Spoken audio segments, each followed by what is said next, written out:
இந்துமதி பிறந்தநாள் வாழ்த்துக்கள். தாத்தா உன் கூட இல்லைன்னு வருத்தப்படாத, என்னைக்கும் என் ஆசீர்வாதம் உனக்கு உண்டு. அது மட்டும் இல்லாமல் உனக்கு கல்யாணம் கூடியிருக்கிறது எனக்கு ரொம்ப சந்தோஷம். நான் யாருக்கு உன்னை கட்டி வைக்கணும்னு நினச்சினோ அதே மாப்பிள்ளையை தான் இப்போ உனக்கு கட்டி கொடுக்குறாங்க. இங்கே எப்படி நம்ம குடும்பத்துக்கெல்லாம் பெருமை சேர்த்தையோ அதே மாதிரி அவங்க வீட்டு குடும்பத்துக்கும் நீ பெருமை சேர்க்கணும். இதுதான் இந்த தாத்தாவுடைய கனவு. இன்னைக்கு ஆயாட்ட வந்து உனக்காக ஸ்பெஷல் மாடல்ல வாழ்த்து சொல்ல சொல்லியிருக்கிறேன். ஆயா எப்படி சொல்றாங்கன்னு பாக்குறியா?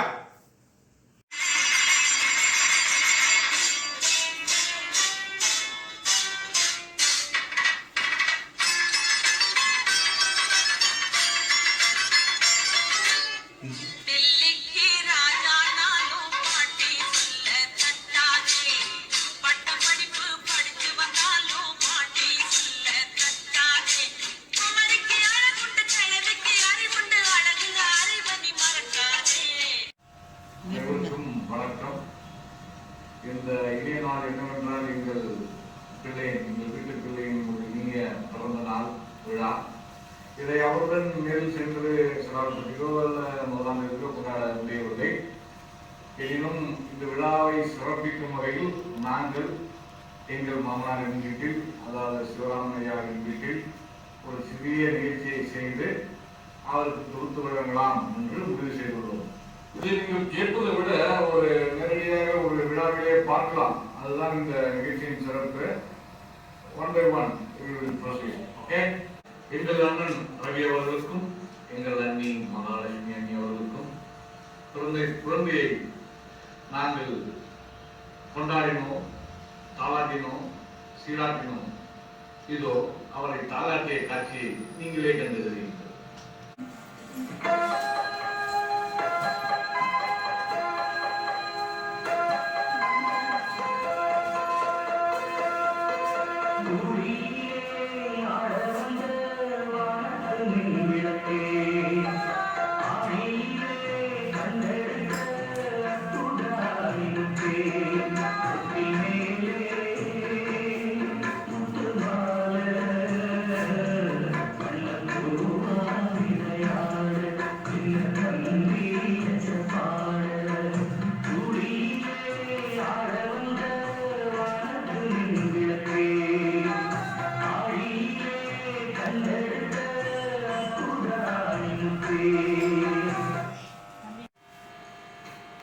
அவளை தாளாட்டிய காட்சியை பார்த்து ரசித்தீர்கள். அடுத்தது குழந்தை வளர்ந்தார், பள்ளி பருவத்தை அடைந்தார்.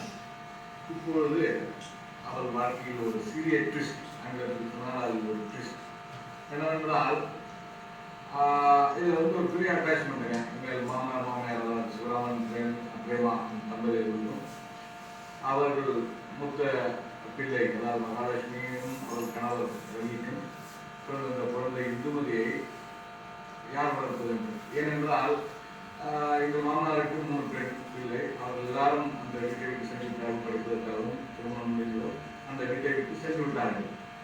இப்பொழுது மாமனார் மாமியார் தனியாக இருக்கின்றார்கள். அவர்களுக்கு பிறந்தது ஒரு குழந்தை. இருந்தாலும் அவர்களின் மனதை நாம் பாராட்ட வேண்டும்.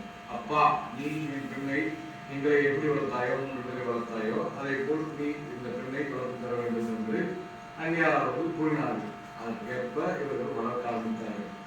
இருந்தாலும் இவர்களை பாராட்டினாலும் அந்த பெண், அதாவது நம் குழந்தை, எங்கள் வீட்டு பிள்ளை, இந்த அவர்களையே நாம் பாராட்ட வேண்டும். ஏனென்றால் அவர் குழந்தை, அந்த மெச்சூரிட்டியை நாம் பாராட்ட வேண்டும். அந்த மனப்போக்குவரத்தை அப்பா அம்மாவையும் பேலன்ஸ் பண்ணால், ஆயா தாத்தாவையும் பேலன்ஸ் செய்தால், இதை நாம் பாராட்டியே ஆக வேண்டும். பாராட்டுவதற்கு பதிலாக ஒரு காட்சியாக கண்டுள்ளீங்களே.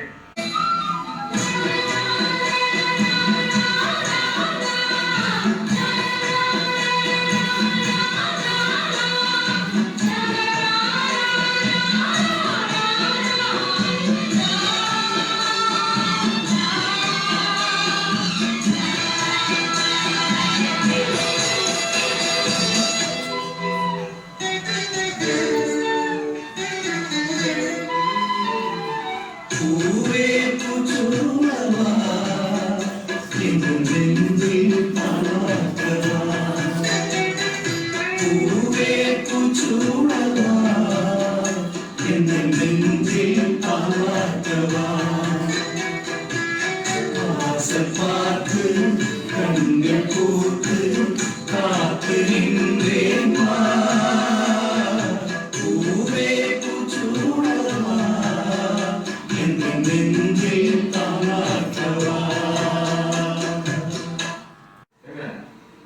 குழந்தை வளர்ப்பு சாதாரண விஷயமாங்க. அது வளரும்போது சிரிக்கும், அழுவும். ஆனா அழுகும்போது எல்லாரும் டென்ஷனா ஆகும். ஆனா அந்த டென்ஷன் ஆகும்போது இந்த பிள்ளையை மட்டும் நாங்க என்ன செய்வோம் அப்படின்னா, ஒரு பாட்டு பாடி ஒரு சமாதானப்படுத்தி அவரை சிரிக்க வைப்போம். அது என்ன பாட்டுன்னு பாருங்களேன்.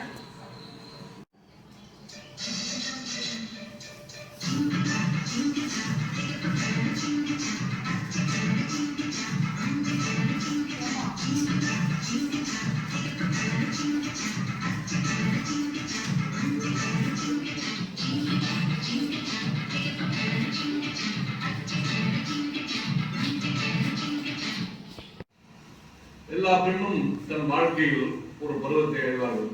அது என்னவென்றால் பூ தேர்வு. எங்கள் பெண்ணும் அடைந்தார். அதை நாங்கள் எப்படி கொண்டாடினோம்? ரசித்தோம், விளையாடினோம், நடனமும் ஆடினோம். அந்த நடனத்தை பாருங்களேன்.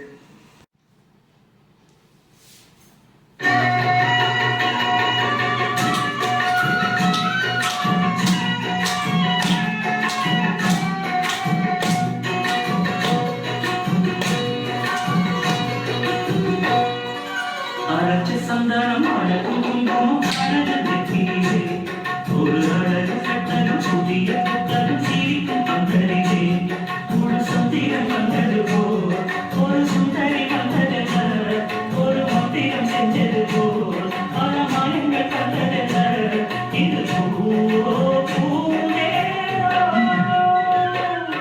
அழகு சந்தானம் அழகும் குங்குமம் அழகு ஒரு அழகு கட்டணம் புதிய புத்தகம் சீரிக்கும் பந்தரிலே.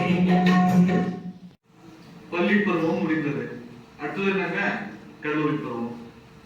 கல்லூரி பருவம் போகணும் இல்லையா? வளர்ந்தா 17 வருஷம் வளர்ந்தா தாத்தா பாட்டி கூட.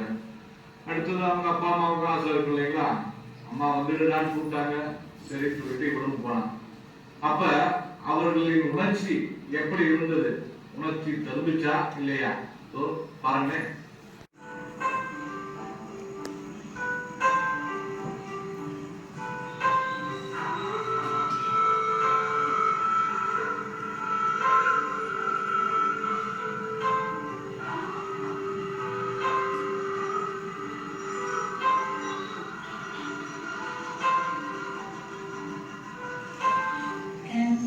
கண்கள் நீயே, காற்றும் நீயே, தூரும் நீ, தூரும் வெள்ளி, வண்ணம் நீயே, வாழும் நீயே, ஊனும் நீ, உயிரும் நீ, பலநாள் கனவே, ஒரு நாள் நனவே, ஏக்கங்கள் தீர்த்தாயே.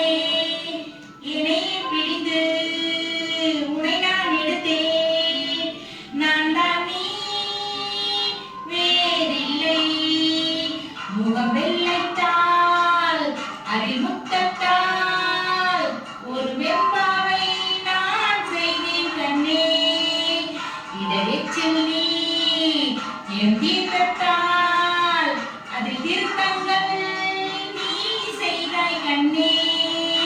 கண்கள் நீயே, காற்றும் நீயே, தூரும் நீ, தூரும் வெள்ளி, வண்ணம் நீயே, வானம் நீயே, ஊரும் நீ, உயிரும் நீ. பள்ளி பருவம் முடிந்தது. கல்லூரி பருவம் முடிந்தது. பொதுவா என்ன பண்ணுவாங்க? கல்லூரி முடிச்சா எல்லாரும் ஒரு வேலைக்கு போவாங்க. பொதுவா கேம்பஸ் இன்டர்வியூ அப்படி இப்படின்ட்டு. எங்க பிள்ளைக்கு கிடைச்சதுங்க கேம்பஸ் இன்டர்வியூலாம். ஆனா அவர் வேணாம்னு சொல்லிட்டான். ஏன்னா அவருடைய எண்ணங்கள் சிந்தனைகள் எல்லாம் ஒருபடி மேல மெச்சூர்ட் திங்கிங், அதாவது டீப் திங்கிங் சொல்லலாம். அது மாதிரி ஒரு ஆழ்ந்த சிந்தனை உடையவள். என்ன நினைச்சா அப்படின்னா கலெக்டர் ஆகணும். அது சின்ன வயசுல இருந்தே அவளுக்கு அந்த எண்ணம் உண்டுங்க. அதை செய்யணும் என்ற ஒரு வெறியும் இருந்தது. ஸோ கிடைத்த வேலையெல்லாம் விட்டு விட்டு ஒரு 10 மாதம் நான் ட்ரைனிங் எடுத்துக்கிறேன் அப்படின்னு சொல்லிட்டு தான் தந்தை, தாய், தாத்தா, பாட்டி எல்லாரையும் விட்டுட்டு டெல்லிக்கு போனாங்க. படிச்சாங்க 10 மாசம். எப்படி இருக்குங்க? அப்பா அம்மா கூட 4 வருஷம் தான் இருக்கிறாங்க. இருந்தாலும் நான் போய் புரிந்து விட்டு அந்த லட்சியத்தை அடைய வேண்டும் என்ற ஒரு வெறியுடன் சென்றாலே அவளை நாம் பாராட்டத்தானே வேண்டும். இதோ பாருங்கள், அந்த உணர்ச்சி தழுவிய காட்சி.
உணர்ச்சி திரும்ப எங்கள் வீட்டு பிள்ளை டெல்லியை நோக்கி பயணம் செய்த காட்சியை பார்த்தீர்கள். சந்தோஷம் அடைந்தோம். ஆனால் அந்த பிரிவு அவர்களின் சகோதரர்கள் சகோதரியை எப்படி மாற்றியிருத்தது என்பதை பாருங்களேன்.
அடுத்தது என்னங்க, கல்யாணம் தான்.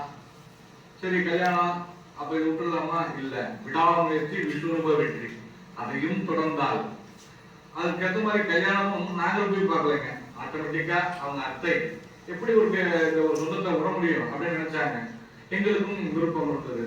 அவர்கள் அத்தை வந்து கேட்க, நாங்களும் சம்மதிக்க, கைத்தாமலும் மாற்றிக்கொண்டோம். அடுத்தது நிச்சயதார்த்தம், கல்யாணம். ஸோ இது எல்லாருக்குமே பிடிச்சிருந்ததா? அந்த சம்மதத்துல எல்லாருக்குமே ஓகேவா? ஓகேவா? அது அந்த பாட்டிலே நான் கேட்டுக்கிறோம் பாருங்க.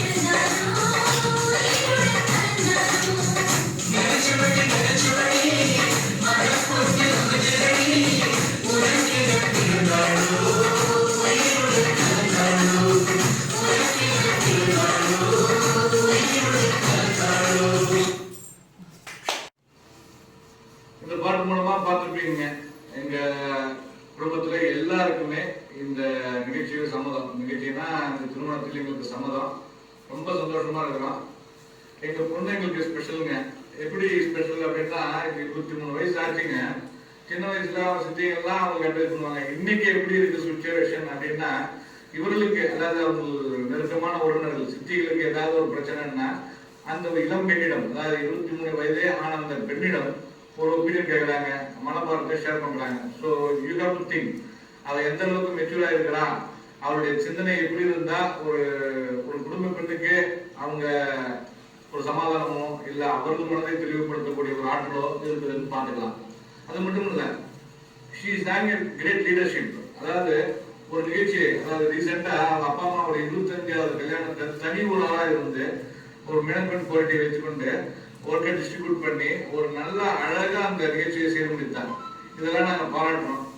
அது மட்டும் இல்லாமல் இதெல்லாம் அவர்களுக்கு தொடரணும், அவர்களுக்கு கிடைத்த மாப்பிள்ளையும் எங்களை போலவே ஆதரிக்கணும் அப்படின்னு சொல்லிட்டு தாழ்வுடன் கேட்டுக்கொள்கிறோம். இப்ப இதே மாதிரி இந்துமதியால் எங்கள் குடும்பம் எப்படி சந்தோஷமாக இருக்கிறதோ இந்த குடும்பம் கடைசி வரைக்கும் சந்தோஷமா இருக்கணும் என்பதை நாங்கள் ஒரு பாட்டு மூலமாக வெளிப்படுத்த இருக்கிறோம்.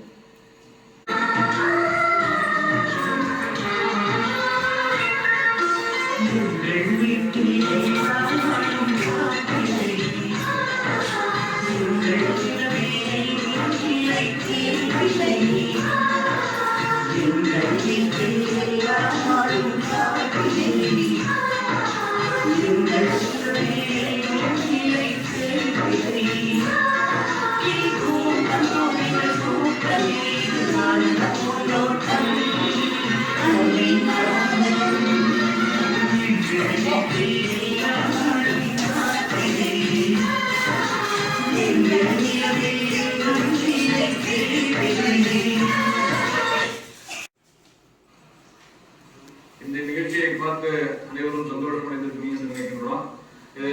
யூடியூப்ல பார்க்கக்கூடியவர்கள், பேஸ்புக்ல பார்க்குறவங்க, வாட்ஸ்அப்ல பார்க்குறவங்க எல்லாம் லைக் பண்ணுங்க, ஷேர் பண்ணுங்க, கமெண்ட் பண்ணுங்க, உங்க ஃபீட்பேக்கையும் தெரிவிங்க. ஜெய்